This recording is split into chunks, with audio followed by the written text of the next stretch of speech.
Seorang insinyur dan arsitek asal Mesir yang lebih suka berada jauh dari pusat perhatian publik. Tidak diketahui banyak orang. Dia adalah Dr. Muhammad Kamal Ismail, pemilik ide marmer dingin, kubah listrik dan payung yang megah di Masjidil Haram. Beliau orang termuda dalam sejarah Mesir yang memperoleh ijazah sekolah menengah atas, orang termuda yang terdaftar di sekolah teknik kerajaan pertama, orang termuda yang lulus dan dikirim ke Eropa untuk mendapatkan 3 gelar dokter di bidang arsitektur Islam. Dia juga yang termuda yang mendapatkan syal Nil dan pangkat besi dari raja. Dr. Muhammad Kamal menikah pada usia 44 tahun. Istrinya melahirkan seorang anak laki-laki lalu meninggal dunia. Setelah itu beliau tetap menyendiri dan mencurahkan seluruh waktunya untuk beribadah kepada Allah hingga wafat. Beliau menghabiskan hampir 100 tahun usianya untuk melayani 2 masjid suci, jauh dari sorotan media massa, ketenaran, apalagi uang. Dr. Muhammad Kamal Ismail adalah insinyur pertama yang melakukan perencanaan dan pelaksanaan proyek perluasan Masjidil Haram di Mekah dan Masjid Nabawi di Madinah. Dia menolak untuk menerima cek pembayaran jutaan dolar untuk ide desain teknik dan pengawasan arsitekturnya yang diberikan oleh Raja Fahd bin Abdul Aziz Al Saud, juga perusahaan Bin Laden. Dia mengatakan kepada Bakar bin Laden, "Mengapa saya harus menerima uang untuk pekerjaan saya di 2 masjid suci? Bagaimana saya akan menghadap Allah pada hari kiamat nanti?"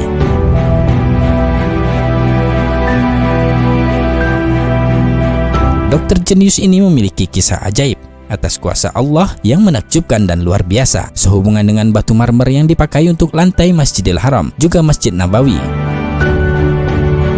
Dr. Kamal ingin menutupi lantai Masjidil Haram dengan marmer khusus yang bisa menyerap panas untuk jamaah yang melakukan tawaf. Marmer ini hanya tersedia di sebuah gunung kecil di Yunani. Beliau lalu pergi ke Yunani dan menandatangani kontrak untuk membeli marmer dari hampir setengah gunung tersebut, jumlah yang cukup untuk lantai Masjidil Haram. Beliau menandatangani perjanjian tersebut dan kembali ke Mekah.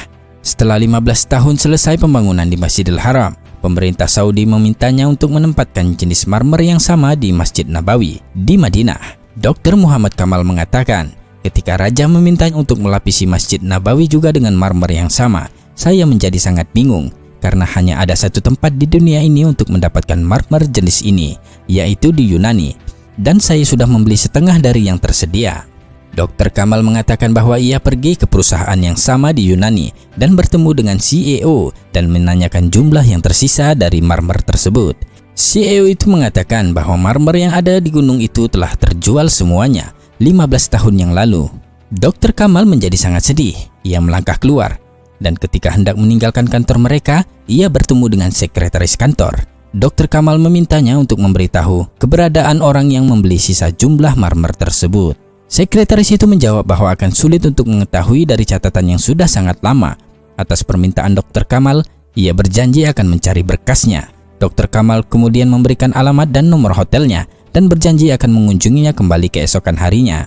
Dr. Kamal mengatakan bahwa ketika meninggalkan kantor dia berpikir, "Mengapa saya ingin tahu siapa yang membelinya?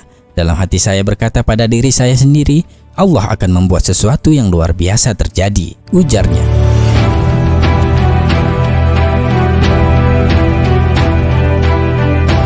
Keesokan harinya, beberapa jam sebelum berangkat ke bandara, Dr. Kamal menerima telepon dari sekretaris perusahaan itu yang mengatakan bahwa dia telah menemukan alamat pembeli. Dr. Kamal pergi ke kantor mereka dengan langkah lambat sambil berpikir, apa yang akan saya lakukan dengan alamat pembeli tersebut?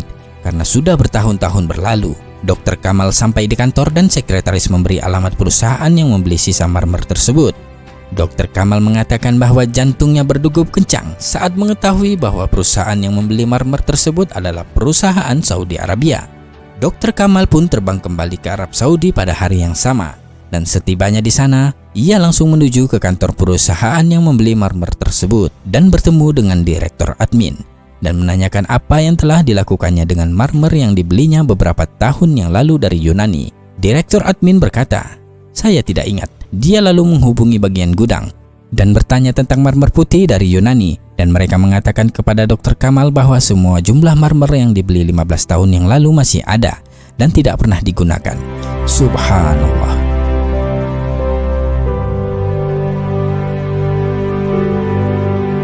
Dr. Kamal mulai menangis seperti bayi, dan selanjutnya dia menceritakan kisah lengkapnya kepada pemilik perusahaan.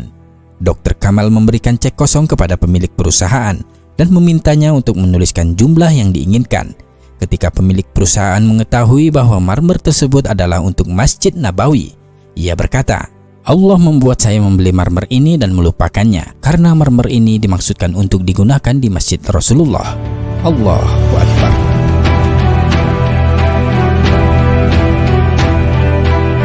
Betapa kuasanya Allah membuat skenario bagi hamba-hamba pilihannya, semua atas kehendaknya.